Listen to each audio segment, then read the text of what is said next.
കുട്ടികളുടെ ഭാഷാ വികസനത്തിൻ്റെ ശരിയായ ഘട്ടങ്ങളുടെ അടിസ്ഥാനത്തിൽ ക്രമീകരിക്കുക.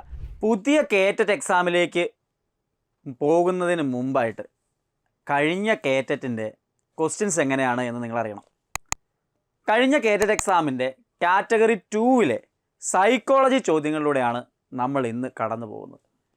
എങ്ങനെയുണ്ടായിരുന്നു കഴിഞ്ഞ പ്രാവശ്യത്തെ ക്വസ്റ്റ്യൻ പേപ്പറെന്നും അതിൻ്റെ ആൻസർ എന്താണെന്നും വിശദമായി തന്നെ നമുക്കൊന്ന് ഡിസ്കസ് ചെയ്യാം. ഒന്നാമത്തെ ചോദ്യം ഇങ്ങനെയായിരുന്നു: താഴെ പറയുന്നവയിൽ ജസ്റ്റാൾട്ട് സൈക്കോളജിയുമായി ബന്ധപ്പെട്ട മനഃശാസ്ത്ര വിചക്ഷണനാര്? കോഫ്ക, വുൾഫ്ഗാങ് കൗലർ, മാക്സ് വെർത്തിമർ. കോഫ്ക, കൗലർ, വെർത്തിമർ, മുകളിൽ പറഞ്ഞവരെല്ലാം. അപ്പോൾ ഇതിൽ ജസ്റ്റാൾട്ട് സൈക്കോളജിയുമായിട്ട് ബന്ധപ്പെട്ട മനഃശാസ്ത്ര വിചക്ഷണനാര് എന്നുള്ളതാണ്. ഇവരെ എല്ലാവരെയും നമുക്ക് അതിൽ ഉൾപ്പെടുത്താവുന്ന ആൾക്കാരായതുകൊണ്ട് തന്നെ മുകളിൽ പറഞ്ഞ എല്ലാവരും അതിൻ്റെ ആൻസറായിട്ട് വരുന്നതാണ്. ഓപ്ഷൻ ഡി ആണ് ഇവരെല്ലാം ഇതിനകത്ത് ഉൾപ്പെടുന്നതാണ്. അപ്പോൾ ജസ്റ്റാൾട്ട് സൈക്കോളജി ക്വസ്റ്റ്യൻ വരുന്ന ഒരു മേഖലയാണ്. നോട്ട് ചെയ്ത് വെച്ചു, പഠിക്കേണ്ടതാണ്. കുട്ടികളിലെ പഠന വിഷമതകളെ തിരിച്ചറിയാൻ ഉപയോഗിക്കപ്പെടുന്ന പരിശോധകം താഴെ പറയുന്നവയിൽ ഏതാണ്? പഠന വിഷമതകളെ തിരിച്ചറിയാനായിട്ടാണ്. Achievement ടെസ്റ്റാണോ, നിദാന ശോധകമാണോ, prognostic ടെസ്റ്റാണോ, ബുദ്ധിശോധകമാണോ? ഇതിലേതാണ് പഠന വിഷമതകളെ തിരിച്ചറിയാൻ സഹായിക്കുന്നത്? നിദാന ശോധകം എന്നതാണ്. ഡയഗ്നോസ്റ്റിക് ടെസ്റ്റിൻ്റെ മലയാള വാക്കാണ് നിദാന ശോധകം എന്നത്. നോട്ട് ചെയ്ത് വെക്കാവുന്നതാണ്. ഇമ്പോർട്ടൻ്റ് ആയിട്ടുള്ള കൺസെപ്റ്റാണ്. അടുത്ത് സർഗാത്മകതയെ സംബന്ധിച്ച 2 പ്രസ്താവനകളാണ് താഴെ കൊടുത്തിരിക്കുന്നത്. സർഗാത്മകത പഠനത്തിൽ നിന്നും ലഭിക്കുന്ന ഒരു പെരുമാറ്റ രീതി മാത്രമാണ്. സർഗാത്മകതയും ബുദ്ധിയും നേരിട്ട് ബന്ധപ്പെട്ടിരിക്കുന്നു. ചുവടെ കൊടുത്തിട്ടുള്ളവയിൽ നിന്നും ശരി ഉത്തരം തിരഞ്ഞെടുക്കുക. അപ്പോൾ സർഗാത്മകതയുമായി ബന്ധപ്പെട്ട് 1 മാത്രമാണോ ശരി, 2 മാത്രമാണോ ശരി, 2 പ്രസ്താവനകൾ ശരിയാണോ, 2 പ്രസ്താവനകൾ തെറ്റാണോ? സർഗാത്മകത, ക്രിയേറ്റിവിറ്റി പഠനത്തിൽ നിന്നും ലഭിക്കുന്ന ഒരു പെരുമാറ്റ രീതി മാത്രമാണോ? സർഗാത്മകതയും ബുദ്ധിയും നേരിട്ട് ബന്ധപ്പെട്ടിട്ടുണ്ടോ? നോട്ട് ചെയ്യേണ്ടത് 2 പ്രസ്താവനകളും തെറ്റാണെന്നുള്ളതാണ്. ഇങ്ങനെ പറയാൻ പറ്റില്ല അല്ലേ? ക്രിയേറ്റിവിറ്റി എന്ന് പറയുന്നത് വ്യത്യസ്തമായിട്ടുള്ളൊരു സാധനമാണ്. അതൊരിക്കലും പെരുമാറ്റ രീതിയുമായിട്ട് ബന്ധപ്പെട്ടോ ബുദ്ധിയുമായിട്ട് നേരിട്ട് കണക്റ്റഡോ ആയിട്ടുള്ള ഒന്നല്ല. 2ഉം തെറ്റാണെന്നുള്ളതായിരുന്നു. ആൻസർ കീയും കൂടി പരിശോധിച്ചുകൊണ്ടാണ് നമ്മളിതിൻ്റെ ആൻസർ പറയുന്നത്. 4ാമത്തെ ചോദ്യം നോക്കൂ. ഒരു കുട്ടിയുടെ പ്രത്യേക സാഹചര്യത്തിലുള്ള പെരുമാറ്റവും അധ്യാപകനുമായുള്ള ഇടപെടലുകളെയും നിരീക്ഷിച്ചുണ്ടാക്കിയ ഒരു രേഖ അവൻ്റെ സ്വഭാവങ്ങളെ തിരിച്ചറിയാൻ വേണ്ടി ഉപയോഗിക്കുന്നതിനെ അറിയപ്പെടുന്നത് ക്യുമുലേറ്റീവ് രേഖ, അനക്ഡോട്ടൽ രേഖ, പ്രകടന രേഖ, കേസ് ഷീറ്റ്. ആവർത്തിച്ച് കേറ്ററ്റിന് ചോദിക്കുന്ന സാധനമാണ്. ഇവിടെ ചോദിച്ചിട്ടുള്ളത് ഒരു കുട്ടിയുടെ പ്രത്യേക സാഹചര്യങ്ങളിലുള്ള പെരുമാറ്റം. ഈ വാക്ക് അവിടെ കണ്ടാൽ പിന്നെ ഒരു ഡൗട്ടും വേണ്ട. എല്ലാ കാര്യങ്ങളെക്കുറിച്ചും എഴുതിയിട്ടുണ്ടെങ്കിൽ അത് സഞ്ചിത രേഖ അഥവാ ക്യുമുലേറ്റീവ് രേഖയായിരിക്കും. എന്നാൽ പ്രത്യേക സാഹചര്യങ്ങളുള്ള കാര്യങ്ങളാണ് എഴുതുന്നതെങ്കിൽ അത് അനക്ഡോട്ടൽ രേഖയായിരിക്കും. അനക്ഡോട്ടൽ രേഖയായിരിക്കും. ഓർത്തിരിക്കണം, ഇമ്പോർട്ടൻ്റ് ആണ്. ഇത് രണ്ടും അങ്ങോട്ടും ഇങ്ങോട്ടും ആൾക്കാർക്ക് മാറിപ്പോകുന്നതാണ്. ആവർത്തിക്കുന്ന ക്വസ്റ്റ്യനാണ്, പഠിക്കേണ്ട ഇമ്പോർട്ടൻ്റ് ആയിട്ടുള്ള ടോപ്പിക്കാണ്. രോഹന് തൻ്റെ ശക്തിയെയും പരിമിതികളെയും മനസ്സിലാക്കാൻ നല്ല കഴിവുണ്ട്. അവനിൽ പ്രകടമായിട്ടുള്ളത് വൈകാരിക ബുദ്ധി, വ്യക്താന്തരിക ബുദ്ധി, യുക്തിഗണിത ബുദ്ധി, വ്യക്താന്തരിക ബുദ്ധി. വൈക്താന്തരിക ബുദ്ധി, വ്യക്താന്തര ബുദ്ധി, യുക്തിഗണിത ബുദ്ധി, വൈകാരിക ബുദ്ധി. ഏതാണ്? തൻ്റെ ശക്തികളെയും പരിമിതികളെയും മനസ്സിലാക്കാൻ നല്ല കഴിവുണ്ടെങ്കിൽ അവനിൽ വൈക്താന്തരിക ബുദ്ധി അല്ലെങ്കിൽ ആന്തരിക വൈയക്തിക ബുദ്ധി എന്ന് നമ്മൾ പറയാറുണ്ട്. അയാൾക്ക് സ്വയമേ തിരിച്ചറിയാൻ കഴിയുന്നുണ്ടെങ്കിൽ, അയാളുടെ കഴിവുകളെ മനസ്സിലാക്കാൻ പറ്റുന്നുണ്ടെങ്കിൽ, ഓർത്തിരിക്കണം, ഇത് തമ്മിൽ മാറിപ്പോരുത്. വ്യക്താന്തര ബുദ്ധി എന്ന് പറയുമ്പോൾ മറ്റുള്ളവരെ മനസ്സിലാക്കാൻ കഴിയുന്നുണ്ടെങ്കിലാണ് മറ്റുള്ള ഇൻ്റർപേഴ്സണൽ, ഇൻട്രാപേഴ്സണൽ, അതാണ് അതിൻ്റെ മലയാളം ഇംഗ്ലീഷ് വാക്കുകളായിട്ട് കറസ്പോണ്ടിങ് ആയിട്ട് വരുന്നത്. അടുത്ത ചോദ്യം നോക്കൂ. മുൻകൂട്ടി നിശ്ചയിച്ച പ്രകടന മാനദണ്ഡം അടിസ്ഥാനമാക്കിയുള്ള വിദ്യാർത്ഥികളുടെ ഗ്രേഡിംഗ് സമ്പ്രദായം അറിയപ്പെടുന്നത് റിലേറ്റീവ് ഗ്രേഡിംഗ് എന്നാണോ, ആബ്സല്യൂട്ട് ഗ്രേഡിംഗ് എന്നാണോ, അബ്സ്ട്രാക്ട് ഗ്രേഡിംഗ് എന്നാണോ, പ്രകടന നിദാനം എന്നാണോ? മുൻകൂട്ടി നിശ്ചയിച്ച പ്രകടന മാനദണ്ഡം അടിസ്ഥാനമാക്കിയുള്ള വിദ്യാർത്ഥികളുടെ ഗ്രേഡിംഗ് സമ്പ്രദായം അറിയപ്പെടുന്നത് തീർച്ചയായിട്ടും അബ്സല്യൂട്ട് ഗ്രേഡിംഗ് എന്നാണ്. ഓപ്ഷൻ ബി ആണ് ശരിയായിട്ടുള്ള ആൻസറായിട്ട് അവിടെ വരുന്നത്. അപ്പോൾ ഗ്രേഡിംഗ് റിലേറ്റഡ് ആയിട്ടുള്ള അസസ്മെൻറ്റ് ആൻഡ് ഇവാലുവേഷൻ ചോദ്യം ആവർത്തിക്കുന്നതാണ്. അടുത്ത 7ാമത്തെ ചോദ്യം നോക്കൂ. ശാരീരികമായ അനാരോഗ്യ കാരണങ്ങളാൽ 8ാം ക്ലാസ്സിൽ പഠിക്കുന്ന പൂർണിമ തൻ്റെ സഹപാഠികളെക്കാൾ പഠന കാര്യങ്ങളിലും സാമൂഹികപരമായ പ്രവർത്തനങ്ങളിലും മോശം പ്രകടനം കാഴ്ചവെക്കുന്നു. ഇവിടെ അവലംബിക്കാവുന്ന വികസന തത്വമേത്? ശാരീരികമായ അനാരോഗ്യ കാരണങ്ങളാൽ 8ാം ക്ലാസ്സിൽ പഠിക്കുന്ന പൂർണിമ തൻ്റെ സഹപാഠികളെക്കാൾ പഠന കാര്യങ്ങളിലും സാമൂഹിക കാര്യങ്ങളും പ്രവർത്തനങ്ങളിലും മോശം പ്രകടനം കാഴ്ചവെച്ചാൽ വ്യക്തി വ്യത്യാസ തത്വമാണോ, തുടർച്ചാ തത്വമാണോ, പരസ്പര ബന്ധ തത്വമാണോ, ഉദ്ഗ്രഥന തത്വമാണോ? ശാരീരികമായിട്ടുള്ള അനാരോഗ്യം മറ്റു കാര്യങ്ങളിലേക്ക് കൂടി ഇൻഫ്ലുവൻസ് ചെയ്യുന്നുണ്ടെങ്കിൽ അത് പരസ്പര ബന്ധതത്വമാണ്. അത് അയാളുടെ പ്രവർത്തനങ്ങളിലും മൊത്തത്തിലുള്ള കാര്യങ്ങളിലും സ്വാധീനം ചെലുത്തുന്നു. പരസ്പര ബന്ധനമാണ്. സിമ്പിളായിട്ട് വായിക്കുമ്പോൾ തന്നെ ആൻസറിലേക്ക് എത്താവുന്നേ ഉള്ളൂ. ഓപ്ഷൻ സി ആയിരുന്നു ശരിയായിട്ടുള്ള ആൻസർ. റിഫ്ലക്റ്റീവ് നിരീക്ഷണം, അബ്സ്ട്രാക്ട് കോൺസെപ്ച്വലൈസേഷൻ എന്നീ പദങ്ങൾ ആവിഷ്കരിച്ചത് ഇമ്പോർട്ടൻ്റാണ്. David Kolb, Albert Bandura, Daniel Goleman, Howard Gardner. Reflective observation, abstract conceptualisation, active experimentation, ഈ വാക്കൊക്കെ ആരുടെയാ? ഡേവിഡ് കോൾബിൻ്റെ എക്സ്പീരിയൻഷ്യൽ ലേണിങ്ങിനകത്ത് വരുന്ന കാര്യങ്ങളാണ്. ഓപ്ഷൻ എ ആണ് ശരിയായിട്ടുള്ള ആൻസറായിട്ട് അവിടെ വരുന്നത്. അടുത്ത ചോദ്യം നോക്കൂ. കോൾബിൻ്റെ അന്വേഷണ സൈക്കിൾ മനുഷ്യർ എങ്ങനെ പഠിക്കുന്നു എന്ന് വിശദീകരിക്കുന്ന ഒരു മോഡലാണ്. എന്നാൽ ഇതിൻ്റെ ഘടകങ്ങൾ ആണുള്ളത്. അപ്പോൾ അവിടെ കോൾബിൻ്റെ ആശയമായിട്ട് ബന്ധപ്പെട്ട് നിങ്ങൾ ഓർത്തിരിക്കേണ്ട 4 പോയിന്റ്സ് ആണുള്ളത്. കോൺക്രീറ്റ് എക്സ്പീരിയൻസ്, പ്രത്യേക അനുഭവം, റിഫ്ലക്റ്റീവ് ഒബ്സർവേഷൻ, റിഫ്ലക്റ്റീവ് നിരീക്ഷണം, അബ്സ്ട്രാക്ട് കോൺസെപ്ച്വലൈസേഷൻ, ആക്റ്റീവ് എക്സ്പെരിമെൻറ്റേഷൻ, സജീവ പരീക്ഷണങ്ങൾ. ഈ 4 കാര്യങ്ങൾ കോൾബിൻ്റെ എക്സ്പീരിയൻഷ്യൽ ലേണിങ്ങിനകത്ത് വരുന്ന 4 ഇമ്പോർട്ടൻറ്റ് പോയിന്റ്സ് ആണ്. അത് ഓർത്തിരിക്കുക. അതിൽ നിന്ന് ഇനിയും ക്വസ്റ്റ്യൻസ് വരാവുന്നതാണ്. അടുത്ത ചോദ്യം നോക്കൂ. ഇന്ത്യൻ ഭരണഘടനയിലെ ഏത് ആർട്ടിക്കിളാണ് 6നും 14നും ഇടയിൽ പ്രായമുള്ള കുട്ടികൾക്ക് സൗജന്യവും നിർബന്ധിതവുമായ വിദ്യാഭ്യാസം ഉറപ്പാക്കുന്നത്? ആവർത്തിക്കുന്ന വർഷങ്ങളായിട്ടുള്ള ഒരു ക്വസ്റ്റ്യനാണ്. ഉറപ്പായിട്ടും പഠിക്കണം. Article 21, 21A, 14, 35. ആർട്ടിക്കിൾ 21A മറക്കണ്ട, വളരെ പ്രധാനപ്പെട്ട ചോദ്യമാണ്. GK ക്വസ്റ്റ്യനായിട്ടും സാധാരണഗതിയിൽ ചോദിക്കാറുള്ളതാണ്. അടുത്ത ചോദ്യത്തിലേക്ക് പോവാം. അടുത്ത ചോദ്യം, കുട്ടികളുടെ ഭാഷാ വികസനത്തിൻ്റെ ശരിയായ ഘട്ടങ്ങളുടെ അടിസ്ഥാനത്തിൽ ക്രമീകരിക്കുക. ബാബ്ലിംഗ്, പൂർവ്വ സംഭാഷണം, ഹോളോ ഫ്രേസിക്, ടെലിഗ്രാഫിക്. ഇത് ക്വസ്റ്റ്യനായിട്ട് ഇതിനു മുമ്പും പ്രീവിയസ് ഇയറിൽ ചോദിച്ചിട്ടുള്ള ക്വസ്റ്റ്യനാണ്. PYQയിലൂടെ കടന്നു പോയിട്ടുണ്ടെങ്കിൽ ആൻസറിലേക്ക് എത്താൻ പറ്റും. ഓപ്ഷൻ സി ആണ് ശരിയായിട്ടുള്ള ആൻസർ. ആദ്യം പൂർവ്വ സംഭാഷണം നടത്തും, അതിനുശേഷം ബബ്ലിംഗ് നടത്തും, അതിനുശേഷം ഹോളോ ഫ്രേസിക് നടത്തും, ദെൻ ടെലിഗ്രാഫിക് എന്നുള്ളതാണ് കറക്റ്റായിട്ടുള്ള ഓർഡറായിട്ട് വരുന്നത്. നോട്ട് ചെയ്ത് വയ്ക്കാവുന്ന ഒരു പോയിൻ്റാണ്. ഇതിനു മുമ്പും ചോദ്യമായിട്ട് വന്നിട്ടുണ്ട്. ആ ഓർഡർ ഓർത്തിരിക്കണം. വ്യക്തിത്വ വികാസത്തിൽ സൈക്കോ ഡൈനാമിക് ഘടകങ്ങൾക്ക് പ്രാധാന്യം നൽകുന്ന സിദ്ധാന്തം അറിയപ്പെടുന്നത്? എറിക്സന്റെ മനോസാമൂഹ്യ വികാസ സിദ്ധാന്തം, ഫ്രോയിഡിൻ്റെ സൈക്കോ അനലിറ്റിക് സിദ്ധാന്തം, പിയാഷയുടെ വൈജ്ഞാനിക വികാസ സിദ്ധാന്തം, കോൾബർഗിൻ്റെ സന്മാർഗിക വികാസ സിദ്ധാന്തം.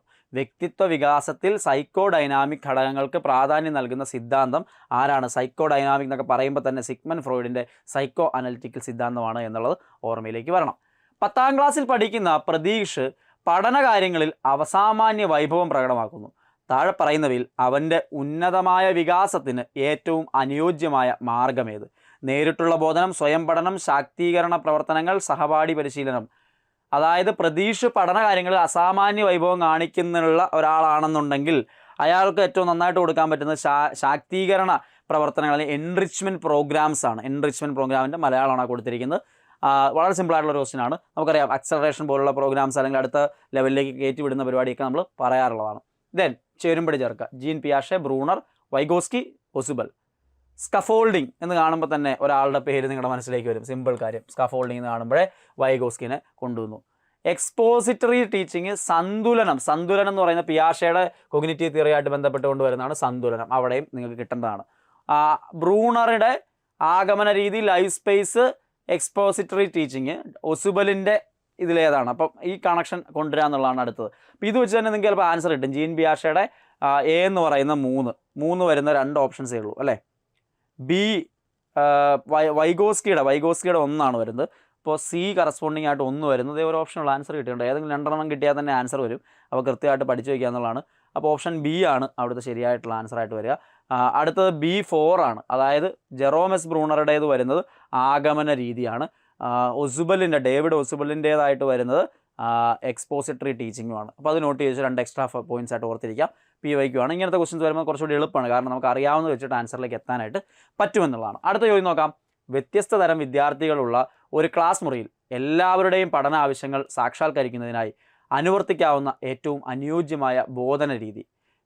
വ്യതിരിക്ത ബോധനം, പ്രോഗ്രാംഡ് ബോധനം, ക്രിയാത്മക ബോധനം, അധ്യാപക കേന്ദ്രീകൃത ബോധനം. അപ്പോൾ വ്യത്യസ്തരായിട്ടുള്ള കുട്ടികളുണ്ടെങ്കിൽ അവിടെ വ്യതിരിക്ത ബോധനമായിരിക്കും. വ്യത്യസ്തമായുള്ള രീതിയിലുള്ള രീതികൾ നമ്മൾ ക്ലാസ്സിൽ അവലംബിച്ചുകൊണ്ടുള്ള വ്യതിരിക്ത ബോധനം എന്നുള്ളതാണ് ശരിയായിട്ടുള്ള ആൻസറായിട്ട് വരും. ഓപ്ഷൻ എ ആണ് ശരിയായിട്ടുള്ള ആൻസർ. ഏത് ദിവസമാണ് അന്തർദേശീയ ഭിന്നശേഷി ദിനമായിട്ട് ആഘോഷിക്കുന്നത്? അന്തർദേശീയ ഭിന്നശേഷി ദിനം? സെപ്റ്റംബർ 5 ആണോ, നവംബർ 11 ആണോ, ഡിസംബർ 3 ആണോ, ഡിസംബർ 10 ആണോ? അതിൻ്റെ ആൻസർ വരുന്നത് ഡിസംബർ 3, ഓപ്ഷൻ സി ആണ് ശരിയായിട്ടുള്ള ആൻസറായിട്ട് വരിക. ചുവടെ കൊടുത്തിട്ടുള്ളവയിൽ ഏതാണ് ഒരു പഠന വൈകല്യമായി കണക്കാക്കാവുന്നത്? എളുപ്പത്തിൽ ക്ഷീണിതനാവുകയും ഏൽപ്പിച്ച കാര്യങ്ങൾ പാതി വഴിയിൽ നിർത്തുകയും ചെയ്യുന്നു. ഒരു പഠന വൈകല്യമല്ല. ഐക്യു 110 കിട്ടിയിട്ടും വായനയ്ക്ക് ബുദ്ധിമുട്ടുണ്ടാകുന്നു. തന്നേക്കാൾ താഴ്ന്ന പ്രായക്കാരുമായി കളിക്കാൻ താല്പര്യപ്പെടുകയും സ്കൂൾ പാഠ്യപദ്ധതിയുടെ എല്ലാ മേഖലകളിലും താഴ്ന്ന നിലവാരം വെളിപ്പെടുത്തുകയും ചെയ്യുന്നു. അല്ല. ക്ലാസ്സിൽ എന്തിനെങ്കിലും വിളിക്കുമ്പോൾ വിക്ക് അനുഭവപ്പെടുന്നു. വിക്ക് ഒരു പഠന വൈകല്യമല്ല. പഠന വൈകല്യം എന്താ? ഇതാണ് അല്ലേ, വായനയ്ക്കുള്ള ബുദ്ധിമുട്ട്. ഏതാണ് ആ പഠന വൈകല്യത്തിൻ്റെ പേര്? പഠിച്ചു വെക്കണേ. ഡിസ്ലെക്സിയാണോ, ഡിസ്ഗ്രാഫിയാണോ, ഡിസ്പ്രാക്സിയാണോ? ഉറപ്പായിട്ട് അറിഞ്ഞിരിക്കണം. ഈ പറയുന്ന എല്ലാം ചോദ്യമായിട്ട് വരാറുണ്ട്. ഡിസ്കാൽക്കുലിയും എല്ലാം ചോദ്യമായിട്ട് വരാറുണ്ട്. ഒരു അധ്യാപകൻ എല്ലാ വിദ്യാർത്ഥികളും ദൈനംദിന പഠനകാര്യങ്ങൾ വിലയിരുത്തി ഒരു ഡയറിയിൽ രേഖപ്പെടുത്താൻ നിഷ്കർഷിക്കുന്നു. ഇവിടെ അധ്യാപകൻ ഉപയോഗിക്കുന്നത് മെറ്റാകോഗ്നിഷൻ, പ്രശ്നപരിഹരണം, ജ്ഞാനനിർമ്മിതി പഠനം, അന്വേഷണാത്മക പഠനം. കുട്ടികളോട് ഡയറി കുറിപ്പുകൾ എഴുതാൻ പറയുന്നു, സ്വയം വിലയിരുത്താൻ സഹായിക്കുന്നുണ്ട്. അത് മെറ്റാകോഗ്നിഷനാണ്. അതീത ചിന്തയ്ക്ക് സഹായിക്കുന്നു. നമുക്ക് നമ്മുടെ ചിന്തകളിന്മേലുള്ള ചിന്തയ്ക്കാണ് അതിന് റൂട്ട് ഉണ്ടാക്കി തരുന്നത്. അതുകൊണ്ട് തന്നെ മെറ്റാകോഗ്നിഷനാണ് ഇവിടുത്തെ ആൻസറായിട്ട് വരുന്നത്. അടുത്ത ചോദ്യം നോക്കാം. ഏറ്റവും ദൃഢബന്ധമുള്ള ഗ്രൂപ്പ് താഴെ പറയുന്നതിൽ ഏതാണ്? സമൂഹം, ക്ലാസ് മുറി, കുടുംബം, സംഘടന. ദൃഢബന്ധം സംഘടനയ്ക്ക് വേണ്ടി നിലകൊള്ളുവോ, കുടുംബത്തിന് വേണ്ടി നിങ്ങൾ നിലകൊള്ളുവോ, ക്ലാസ് മുറിക്ക് വേണ്ടിയിട്ട് നിലകൊള്ളുവോ, സമൂഹത്തിന് വേണ്ടിയിട്ട് നിലകൊള്ളുവോ? തീർച്ചയായിട്ടും ഒരു സംശയമില്ല, ആദ്യം കുടുംബമാണ്. എല്ലാവർക്കും ദൃഢമായിട്ടുള്ള കാര്യം എന്ന് പറയുന്നത് കുടുംബം തന്നെയാണ്. ഓപ്ഷൻ സി ആണ് ശരിയായിട്ടുള്ള ആൻസർ. 8ാം ക്ലാസ്സിലെ ഗണിത പരീക്ഷയിൽ തോൽവി സംഭവിച്ച രാമു തൻ്റെ പരാജയ കാരണം അധ്യാപകൻ നന്നായി പാഠഭാഗങ്ങൾ പഠിപ്പിച്ചിട്ടില്ല എന്ന് ചൂണ്ടിക്കാട്ടുന്നു. രാമു ഇവിടെ പ്രയോജനപ്പെടുത്തുന്ന സമായോജന തന്ത്രം, ഡിഫൻസ് മെക്കാനിസം, യുക്തീകരണമാണോ, പ്രക്ഷേപണമാണോ, ഉദാത്തീകരണമാണോ, താതാത്മീകരണമാണോ? ഏതാണ് ശരിയായിട്ടുള്ള ആൻസർ? 8ാം ക്ലാസ്സിൽ ഗണിത പരീക്ഷയിൽ തോൽവിയിൽ ഉണ്ടായിട്ട് അത് ടീച്ചറിൻ്റെ കുഴപ്പം കാരണമാണെന്ന് പറയുന്നത് പ്രക്ഷേപണമാണ്, പ്രൊജക്ഷനാണ്. മറ്റൊരാളിൽ ആരോപിക്കുകയാണ്, പ്രക്ഷോഭണമാണ്. ഓപ്ഷൻ ബി ആണ് ശരിയായിട്ടുള്ള ആൻസർ. അരുന്ധതി തൻ്റെ സഹപാഠികളെയും കൂട്ടുകാരെയും എല്ലാ രീതിയിലും സംരക്ഷിക്കുകയും അവരുടെ കാര്യങ്ങളിൽ ശ്രദ്ധ പുലർത്തുകയും ചെയ്യുന്നു. അവളിൽ കാണുന്ന പ്രത്യേക കഴിവ്? സാമൂഹ്യ നിയന്ത്രണം, സാമൂഹ്യ പിന്തള്ളൽ, സാമൂഹ്യ പങ്കാളിത്തം, സാമൂഹ്യ ബുദ്ധി. എല്ലാവരെയും പരിഗണിക്കുന്നു എന്ന് പറയുമ്പോൾ തന്നെ സിമ്പിളായിട്ട് എന്തായിരിക്കും? സാമൂഹിക ബുദ്ധിയാണ് അല്ലേ, സോഷ്യൽ ഇൻ്റലിജൻസ് ആണ്. എല്ലാവരെയും പരിഗണിക്കുന്നു. ഓപ്ഷൻ ഡി ആണ് ശരിയായിട്ടുള്ള ആൻസർ. താഴെ പറയുന്നവയിൽ ഭിന്നശേഷിക്കാരായ കുട്ടികളുമായി ബന്ധപ്പെട്ടതല്ലാത്ത RTE act, PWD act, RTI act, RCI act. Right to education എല്ലാവർക്കും വേണം, അപ്പോൾ അവർക്കും വേണം. Person with disability act, PWD act, അത് അവർക്കുള്ളതാണ്. റീഹാബിലിറ്റേഷൻ കൗൺസിൽ ഓഫ് ഇന്ത്യ ആക്റ്റും അത് അവർക്കുള്ളതാണ്. പക്ഷേ റൈറ്റ് ടു ഇൻഫർമേഷൻ അതിനുമായിട്ട് ബന്ധപ്പെട്ടാണോ? അല്ല. അപ്പോൾ ഓപ്ഷൻ സി ആണ്. റൈറ്റ് ടു ഇൻഫർമേഷൻ ആയി കൊടുത്തിരിക്കുന്നത്. അതുമായിട്ട് യാതൊരു ബന്ധവും ഇല്ലാത്തതാണ്. നോട്ട് ചെയ്ത് വയ്ക്കാവുന്നതാണ്. അടുത്ത ചോദ്യം നോക്കൂ. പഠിപ്പിക്കാനുള്ള ഒരു പാഠഭാഗം ഒരു കഥയുടെ രൂപത്തിൽ ആമുഖമായി വാച്യരൂപത്തിൽ ആഖ്യാനം ചെയ്യുന്നതിനെ വിശദീകരിക്കാവുന്നത്? അഡ്വാൻസ് ഓർഗനൈസർ, ആഗമന രീതി, ആന്തരിക പ്രേരണ, അന്വേഷണ പരിശീലനം. പഠിപ്പിക്കാനുള്ള ഒരു പാഠഭാഗം ഒരു കഥയുടെ രൂപത്തിൽ ഇൻട്രൊഡക്ഷൻ ആയിട്ട് കൊടുക്കുന്നത് ഏതായിരിക്കും? അത് അഡ്വാൻസ് ഓർഗനൈസറാണ്. കണക്ട് ചെയ്ത് പഠിക്കാനായിട്ട് സഹായിക്കുന്ന അഡ്വാൻസ് ഓർഗനൈസർ. അടുത്ത ചോദ്യം. ഒരു അധ്യാപകൻ ഒരു അധ്യാപന സാമഗ്രിയുടെ ഫലപ്രാപ്തി കുട്ടികളുടെ ശ്രദ്ധാശേഷി വർദ്ധിപ്പിക്കുന്നുണ്ടോ എന്ന് പരിശോധിക്കാനായി അവലംബിക്കാവുന്ന ഏറ്റവും അനുയോജ്യമായ മാർഗം താഴെപ്പെടുത്തിയിരിക്കുന്നതിൽ ഏതാണ്? സർവേ, കേസ് പഠനം, പരീക്ഷണം, പരസ്പര ബന്ധ ഗവേഷണം. ഏതായിരിക്കും ശരിയായിട്ടുള്ള ആൻസറായിട്ട് വരിക? പരീക്ഷണം എന്നുള്ളതാണ്. ഓപ്ഷൻ സി ആണ് ശരിയായിട്ടുള്ള ആൻസർ. എക്സ്പെരിമെൻ്റൽ മെത്തേഡാണ് അതിന് ഏറ്റവും നല്ല മെത്തേഡ്. ദെൻ ഒറ്റയ്ക്ക് പഠിക്കുന്നതിനേക്കാൾ തൻ്റെ കൂട്ടുകാരോട് ചർച്ച ചെയ്ത് പഠനം രസകരമാക്കാനും നിലവാരം മെച്ചപ്പെടുത്താനും 9ാം ക്ലാസ് വിദ്യാർത്ഥിയായ മീനുവിന് സാധിക്കുന്നു. അവൾക്ക് ഏറ്റവും അനുയോജ്യമായ ബോധന രീതി ഏതാണ്? മീനുവിന് അനുയോജ്യമായ രീതി റിഫ്ലക്റ്റീവ് പഠനമാണോ, ആർച്ചേർഡ് ബോധനമാണോ, ഗൈഡഡ് അന്വേഷണമാണോ, സഹവർത്തിത പഠനമാണോ? സിമ്പിളായിട്ട് മറ്റുള്ളവരുടെ ഒപ്പം ചേർന്ന് പഠിക്കുന്നതിനെ സഹവർത്തിത പഠനം എന്ന് പറയുന്ന ഓപ്ഷൻ ഡി. സഹവർത്തിത പഠനവും സഹകരണാത്മക പഠനമൊക്കെ വൈഗോസ്കിൻ തിയറികളിൽ നമ്മൾ പറഞ്ഞു പോകുന്ന കാര്യങ്ങളാണ്. അടുത്ത കൺസെപ്റ്റ് എന്താണ്? ഒരു കുട്ടിക്ക് അവൻ്റെ ജോഗ്രഫി അധ്യാപകനെ വളരെ ഇഷ്ടമാണ്. അവൻ ജോഗ്രഫി പഠിക്കുന്നത് കൂടുതൽ സമയം കണ്ടെത്തുകയും നല്ല മാർക്ക് വാങ്ങുകയും ചെയ്യുന്നു.